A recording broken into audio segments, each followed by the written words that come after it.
রমজান মাস পুরোটাই ফজিলতে ভরপুর, তবে শেষ দশকের মর্যাদা ও গুরুত্ব অন্যান্য দিনগুলোর তুলনায় অনেক বেশি। ইবাদতের বসন্তকাল মাহে রমজানের উৎকৃষ্ট ও শ্রেষ্ঠাংশ হচ্ছে তার শেষ দশক। একে রমজানের সারাংশ ও তার শীর্ষচূড়া বলেও অভিহিত করা যায়। এই দিনগুলোতে দয়াময়ের পক্ষ থেকে করুণার বাড়িধারা ও মার্জনার প্রতিশ্রুতি এবং মুক্তির কাঙ্ক্ষিত ঘোষণা মুমিন হৃদয়কে ব্যাকুল করে তোলে। এজন্যই মহানবী সাল্লাল্লাহু আলাইহি ওয়াসাল্লাম, সাহাবায়ে কেরাম ও বুজুর্গানে দিন এই 10কে ইবাদতের ব্যাপারে সর্বোচ্চ যত্নবান থাকতেন। দিন ও মাসসমূহ সবই সমান, সবই আল্লাহ সৃষ্টি করেছেন, কিন্তু তারপরও কিছু মুহূর্ত এমন আছে যার উপর সমগ্র মানব জাতির ভাগ্য নির্ভর করে। পবিত্র হেরা গুহায় মহানবী সাল্লাল্লাহু আলাইহি ওয়াসাল্লামের উপর আল্লাহর কালাম নাজিল হওয়া ছিল সেই মুহূর্ত। সেই মুহূর্তের ঘটনাটি মানব ইতিহাসের সেই সবচেয়ে বিরাট ঘটনা, এবং এটি মাহে রমজানের বড়ত্ব, মহত্ব ও গুরুত্বের মূল রহস্য। যে রাত্রিতে মহাগ্রন্থ আল কোরআন নাজিল হয়, সে রাত্রিটি হল লাইলাতুল কোরআন। এই রাত্রিটি অশেষ বরকতপূর্ণ রাত। পবিত্র কোরআন ও হাদিসে মহামান্বিত এই রাতের অনেক মর্যাদার কথা বলা হয়েছে এটি 1000 মাসের চেয়েও উত্তম। আর এই গুরুত্বপূর্ণ রাতটিকে লুকিয়ে রাখা হয়েছে মাহে রমজানের শেষ 10 দিনের মধ্যে। কোরআন অবতরণ এবং শবে কদরের ফজিলত সম্পর্কে আল্লাহ কোরআনুল কারিমে সূরা কদর নামে একটি সূরা নাজিল করেছেন। তাতে তিনি বলেছেন, নিশ্চয়ই আমি কোরআন নাজিল করেছি কদর রজনীতে। আপনি কি জানেন মহিমাময় কদর রজনী কি? শবে কদর কথাটি ফার্সি। সব মানে রাত বা রজনী, আর কদর মানে সম্মান, মর্যাদা, গুণাগুণ, সম্ভাবনা, ভাগ্য ইত্যাদি। শবে কদর অর্থ হল মর্যাদার রাত বা ভাগ্য রজনী। শবে কদরের আরবি হল লাইলাতুল কদর তথা সম্মানিত রাত। যেই রাতে পবিত্র কোরআন নাজিল হয়েছে সে রাতেই লাইলাতুল কদর। আল্লাহ তাআলা বলেন, নিশ্চয়ই আমি কোরআন নাজিল করেছি মর্যাদাপূর্ণ কদর রজনীতে। আপনি কি জানেন মহিমাময় কদর রজনী কি? মহিমান্বিত কদর রজনী 1000 মাস অপেক্ষা উত্তম। সেই রাতে ফেরেশতাগণ হযরত জিবরিল আলাইহিস সালাম সহ শেষ আসমানে অবতরণ করেন তাদের প্রভু মহান আল্লাহর নির্দেশ ও অনুমতিক্রমে, সব বিষয়ে শান্তির বার্তা নিয়ে। এই শান্তির ধারা চলতে থাকে উষা পর্যন্ত। রমজান মাস পবিত্র কোরআন নাজিলের মাস। শবে কদর কোরআন নাজিলের রাত।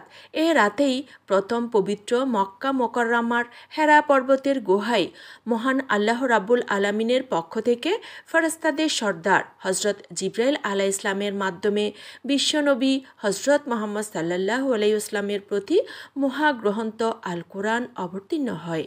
মহান আল্লাহ তাআলা বলেন, রমজান মাস যেই মাসে কোরআন নাজিল হয়েছে মানবের দিশারি ও হেদায়েতের স্পষ্ট নিদর্শন রূপে। কোরআন সর্বশেষ ও সর্বশ্রেষ্ঠ আসমানি কিতাব। আসমানি 100 সহিফা 4খানা কিতাব সহ মোট 104টি কিতাবের মধ্যে কোরআনই সেরা, কারণ এই কিতাব নাজিল হয়েছে আখেরি নবী, সর্বশ্রেষ্ঠ নবী, নবীগণের ইমাম, রাসূলদের সর্দার, সর্বকালের সর্বশ্রেষ্ঠ মহামানব হযরত মুহাম্মদ সাল্লাল্লাহু আলাইহি ওয়াসাল্লামের প্রতি। এই কোরআনের স্পর্শ বড়ই সৌভাগ্যের। হযরত জিবরাইল আলাইহিস সালাম এই কোরআন বহন করেই ফেরেশতাদের সর্দার হওয়ার গৌরব লাভ করেছেন। মরুর দেশ জাজিরাতুল আরব এই কোরআনের স্পর্শে পবিত্র আরব ভূমির সম্মান লাভ করেছে। অলক্ষণে ও দুর্যোগময় খাত ইয়াসরিব এই কোরআনের বরকতেই পূর্ণভূমি মদিনা মনোয়ারার সম্মানে ধন্য হয়েছে। তাগুতের আগ্রা, পাপের আকর, শিরক ও কুফরের শীর্ষ তীর্থস্থান বাক্কা এই কোরআনের তাজাল্লিতে পবিত্র মক্কা নগরীতে রূপান্তরিত হয়েছে। এই কোরআনের পরশে স্বল্পমূল্য কাপড়ের গিলাপ বুকে জড়ানো সম্মান পাচ্ছে। এই কোরআনের ছোঁয়ায় সাধারণ কাঠের রেহাল সম্মানের চুমু পাচ্ছে। সর্বোপরি কোরআনের সংস্পর্শে একটি সাধারণ রাত লাইলাতুল কদর বা শবে কদর রজনী সম্মানে ভূষীভূত হয়েছে। রয়েছে। কোরআনের সঙ্গে যার যতটুকু সম্পর্ক ও সংস্পর্শ থাকবে তিনি ততটুকু সম্মানিত ও মর্যাদার অধিকারী হবেন। প্রিয় হাবিব সাল্লাল্লাহু আলাইহি ওয়াসাল্লাম বলেন, কোরআনওয়ালাই আল্লাহওয়ালা এবং তার খাস ব্যক্তি। বুখারী শরীফ। যার অন্তরে কোরআনের সামান্যতম অংশও নেই সে যেন এক বিরান বাড়ি। বুখারী ও মুসলিম শরীফ। শবে কদর রমজানের মধ্যেই রাসূল আকরাম সাল্লাল্লাহু আলাইহি ওয়াসাল্লাম বলেছেন, তোমরা রমজানের শেষ দশকের বিজোড় রাতগুলোতে শবে কদরকে সন্ধান করো। এই রাতগুলো হলো 21, 23, 25, 27 ও 29। মনে রাখতে হবে আরবিতে দিনের আগে রাত গণনা করা হয়। মুহাক্কিকগণ বলেন, আরবিতে লাইলাতুল কদর শব্দদ্বয়ে 9টি হরফ বা আরবি বর্ণ রয়েছে, আর সূরা কদরে লাইলাতুল কদর শব্দদ্বয় 3 বার রয়েছে। 9কে 3 দিয়ে গুণ করলে 27 হয়, তাই 27শে রমজান রাতে শবে কদর হওয়ার সম্ভাবনা প্রবল থাকে। হজরত আয়েশা সিদ্দিকা রাদিয়াল্লাহু তাআলা আনহা রাসূলুল্লাহ সাল্লাল্লাহু আলাইহি ওয়াসাল্লামকে জিজ্ঞাসা করলেন, হে আল্লাহর রাসূল সাল্লাল্লাহু আলাইহি ওয়াসাল্লাম, আমি যদি লাইলাতুল কদর সম্পর্কে জানতে পারি তাহলে আমি ওই রাতে আল্লাহর কাছে কী দোয়া করব? রাসূলুল্লাহ সাল্লাল্লাহু আলাইহি ওয়াসাল্লাম বলেন, তুমি বলবে, আল্লাহুম্মা ইন্নাকা আফুউন তুহিব্বুল আফওয়া ফাআফু আন্নি, অর্থাৎ হে আল্লাহ, আপনি ক্ষমাশীল, ক্ষমা করতে ভালোবাসেন, তাই আমাকে ক্ষমা করে দিন। রাসূলুল্লাহ সাল্লাল্লাহু আলাইহি ওয়াসাল্লাম বলেছেন, যেই ব্যক্তি ঈমান ও সওয়াব লাভের আশায় কদরের রাতে নফল সালাত আদায় ও রাত জেগে ইবাদত করবে, আল্লাহ তার ইতিপূর্বের সকল সগীরা বা ছোট গুনাহ ক্ষমা করে দেবেন। বুখারী 1901, মুসলিম 760। এ রাতে পুরস্কার লাভের আশায় কে কত বেশি সক্রিয় অগ্রণী ভূমিকা পালন করে এবং কে কত বেশি সচেষ্ট হয় আর কে নাফরমান ও আলসে ঘুমিয়ে রাত কাটায়। সম্ভবত এটা পরখ করার জন্যই আল্লাহ তাআলা এই রাতকে গোপন ও অস্পষ্ট করে রেখেছেন। যে রাতটি লাইলাতুল কদর হবে সেটি বুঝার কিছু আলামত রয়েছে। রাতটি গভীর অন্ধকারে ছেয়ে যাবে না, নাতিশীতোষ্ণ হবে, অর্থাৎ গরম বা শীতের তীব্রতা থাকবে না, মৃদুমন্দ বাতাস প্রবাহিত হতে থাকবে। সে রাতে ইবাদত করে মানুষ অপেক্ষাকৃত অধিক তৃপ্তিবোধ করবে। কোনো ইমানদার ব্যক্তিকে আল্লাহ স্বপ্নে হয়তো তা জানিয়েও দিতে পারেন। ওই রাতে বৃষ্টিবর্ষণ হতে পারে। সকালে হালকা আলোকরশ্মি সহ সূর্যোদয় হবে, যা হবে পূর্ণিমার চাঁদের মতো। রমজানের শেষ 10 রাতে রাসূল সাল্লাল্লাহু আলাইহি ওয়াসাল্লাম কী ধরনের ইবাদত করতেন তা আমরা একটু জেনে নেই। প্রথম 20 রাত রাসূলুল্লাহ সাল্লাল্লাহু আলাইহি ওয়াসাল্লাম পূর্ণ রাত জাগরণ থাকতেন না। কিছু সময় ইবাদত করতেন আর কিছু অংশ ঘুমিয়ে কাটাতেন, কিন্তু রমজানের শেষ 10 রাতে তিনি বিছানায় একেবারেই যেতেন না। রাতের পুরো অংশটাই ইবাদতে মশগুল থাকতেন। সে সময় তিনি কোরআন তেলাওয়াত, সালাত আদায়, জিকির, দোয়া, আত্মসমালোচনা ও তওবা করে কাটাতেন। আল্লাহর রহমতের আশা ও তার গজবের ভয়ভীতি নিয়ে সম্পূর্ণ খুশু-খুজু ও বিনম্র চিত্রে ইবাদতে মশগুল থাকতেন। হাদিসে এসেছে, সে সময় তিনি শক্ত করে তার লুঙ্গি দ্বারা কোমর বেঁধে নিতেন। এর অর্থ হলো রাতগুলোতে তার সমস্ত শ্রম শুধু ইবাদতের মধ্যেই নিমগ্ন ছিল। নিজে যেমন অনিদ্রায় কাটাতেন, তার স্ত্রীদেরকেও তখন জাগিয়ে দিতেন ইবাদত করার জন্য। কদরের রাতের ইবাদতের সুযোগ যাতে হাতছাড়া হয়ে না যায় সেজন্য রাসূলুল্লাহ সাল্লাল্লাহু আলাইহি ওয়াসাল্লাম শেষ 10 দিনের পুরো সময়টাতে ইতিকাফরত থাকতেন। মহিমান্বিত লাইলাতুল কদরে আমরা কি কি ইবাদত করতে পারি? রাসূলুল্লাহ সাল্লাল্লাহু আলাইহি ওয়াসাল্লাম যেভাবে এই রাত কাটাতেন এর পূর্ণ অনুসরণ করাই হবে আমাদের প্রধান টার্গেট। এই লক্ষ্যে আমাদের নিম্নবর্ণিত কাজগুলো করা আবশ্যক। নিজে রাত জেগে ইবাদত করা এবং নিজের অধীনস্থ ও অন্যদেরকেও জাগিয়ে ইবাদতে উদ্বুদ্ধ করা। লম্বা সময় নিয়ে তারাবি ও তাহাজ্জুদ পড়া। এসব সালাতে কেরাত ও রুকু সিজদা লম্বা করে দেওয়া, রুকু থেকে উঠে এবং 2 সিজদার মধ্যে আরও একটু বেশি সময় অতিবাহিত করা। এ সময় কিছু দোয়া আছে, সেগুলো পড়া। সিজদার মধ্যে তাসবিহ পাঠ শেষে দোয়া করা, কেননা সিজদারত অবস্থায় মানুষ তার রবের সবচেয়ে নিকটে চলে যায়, ফলে তখন দোয়া কবুল হয়। বেশি বেশি তওবা করা, আস্তাগফিরুল্লাহ পড়া, সগিরা কবিরা গুনাহ থেকে মাপ চাওয়া, বেশি করে শিরকি গুনাহ থেকে খালেসভাবে তওবা করা, কারণ ইতিপূর্বে কোনো শিরকি করে থাকলে নেক আমল তো কবুল হবেই না, বরং অর্জিত অন্য ভালো আমলও বরবাদ হয়ে যাবে, ফলে হয়ে যাবে চিরস্থায়ী জাহান্নামী। কোরআন তেলাওয়াত করা, অর্থ ও ব্যাখ্যাসহ কোরআন পড়া যায়। তাসবিহ, তাহলিল ও জিকির আজকার করা, তবে জিকির করতে হবে চুপিসারে, নীরবে ও একাকী, এবং কোনো প্রকার জোরে আওয়াজ করা ছাড়া। এভাবে জিকির করার জন্য আল্লাহ তাআলা আল কোরআনে বলেছেন, সকাল ও সন্ধ্যায় তোমরা রবের জিকির করো মনে মনে, বিনয়ের সঙ্গে, ভয় ভীতি সহকারে এবং জোরে আওয়াজ না করে, এবং কখনো তোমরা আল্লাহর জিকির ও স্মরণ থেকে উদাসীন হইও না। আরাফ 205। অতএব দল বেঁধে সমস্বরে জোরে জোরে উচ্চ স্বরে জিকির করা বৈধ নয়। এভাবে সম্মিলিত কোনো জিকির করা কোরআনেও নিষেধ আছে। নবীজি সাল্লাল্লাহু আলাইহি ওয়াসাল্লামও তা করেননি। জিকিরের শব্দগুলো হলো সুবহানাল্লাহ, আলহামদুলিল্লাহ, লা ইলাহা ইল্লাল্লাহ, আল্লাহু আকবার ইত্যাদি। একাগ্র চিত্রে দোয়া করা, বেশি বেশি ও বারবার দোয়া করা, আর এসব দোয়া হবে একাকী ও বিনম্র চিত্রে, কবুল হওয়ার প্রত্যাশা নিয়ে। দোয়া করবেন নিজের ও আপনজনদের জন্য, জীবিত ও মৃতদের জন্য, পাপমোচন ও রহমত লাভের জন্য, দুনিয়ার শান্তি ও আখিরাতের মুক্তির জন্য। কেউ যদি জীবনে অনেক কিছু পায় কিন্তু ক্ষমা না পায়, তাহলে তার জীবন ব্যর্থ। তাই এ রাতে অন্তরকে নরম করে চোখের পানি ছেড়ে দিয়ে আল্লাহর নিকট ক্ষমা চাইতে হবে।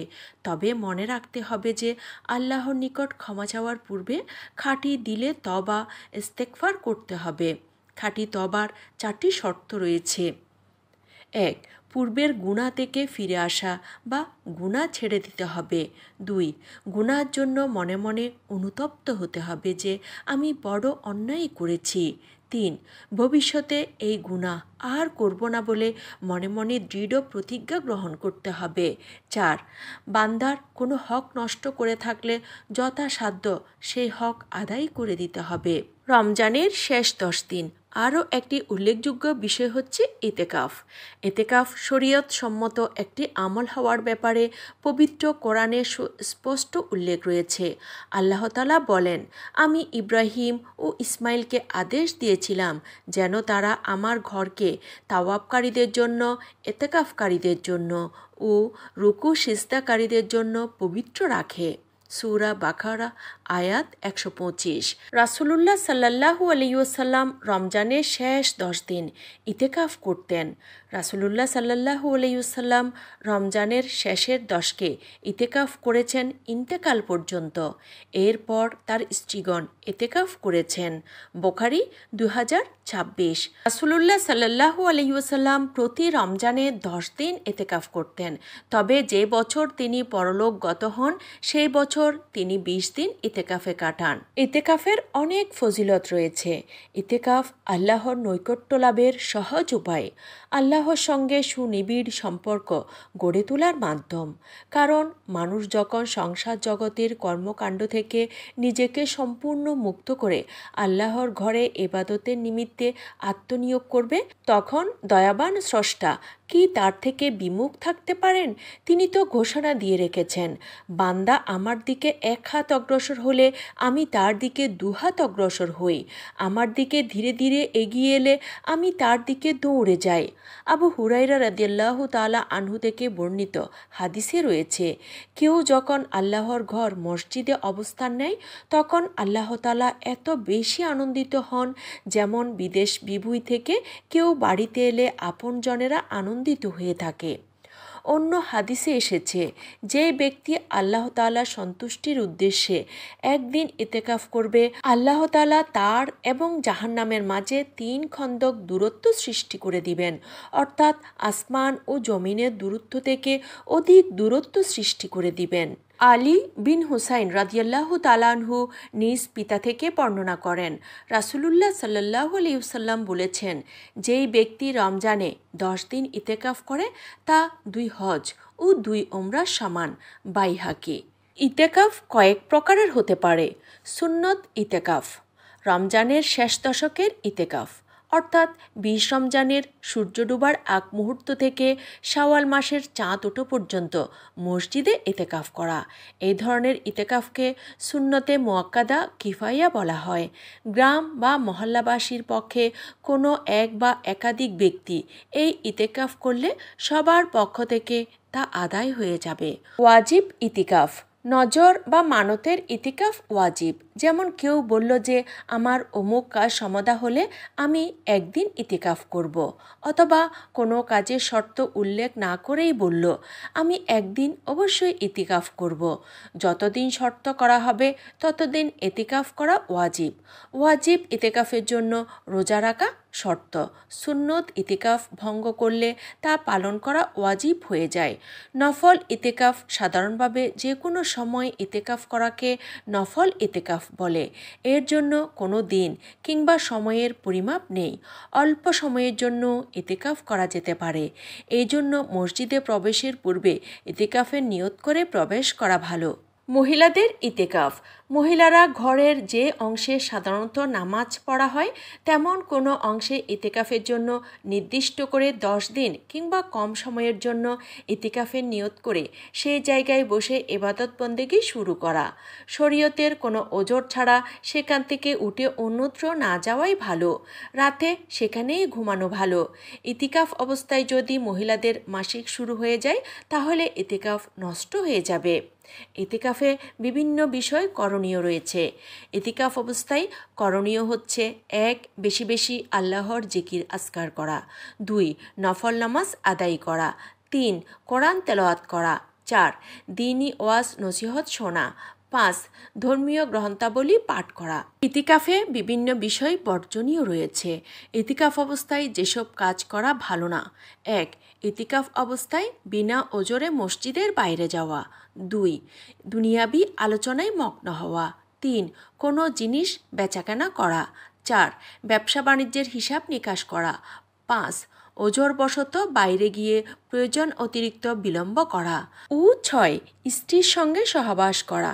এসব কাজ করলে ইতিকাফ ভঙ্গ হয়ে যায়।